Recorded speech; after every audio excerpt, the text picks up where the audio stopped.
gotta still like tell the AI what to do, which is actually kind of a funny thing about with the AI being able to write its own self, like improve itself. Like you have like the ChatGPT 5.20 whatever, um, or like Anthropic with all their stuff.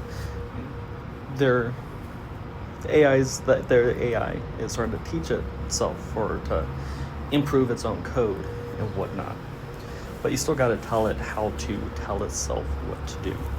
It's like really like anything inside of their frameworks, you have to specify all that stuff, and it's still just the sandwich analogy.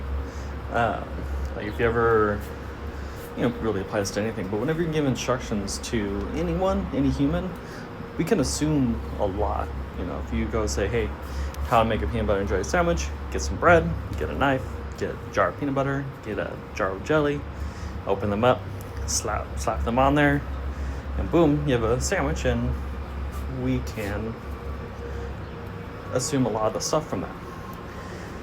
With computers, you have to be very, very, very specific on every little thing. And the cool thing with AI is you can kind of start to abstract some of it. You can generate some assumptions it can have, but it's not always going to take it.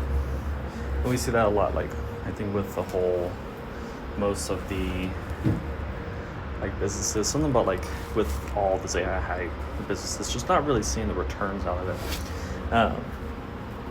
But then, you kind of see behind the hype where it's a random word generator. So if it's going to generate something random, no matter how much good information you get it can still just be like, yeah, I'm not going to take that, and just generate something. I can say, hey, with my battery percentage app on your own computer, tell an AI, like, oh, you're at 80%, you look up at your little battery tray, and you see it's actually like 60%. Yeah, it's wrong, but from its own perspective, it's doing what you asked. You asked for a percentage, it gave you a percentage. That's it.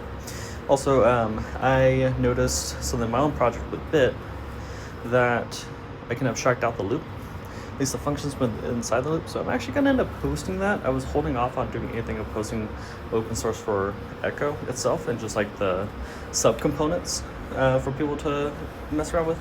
But I think I'm going to post the loop, at least the abstraction of the loop soon here. So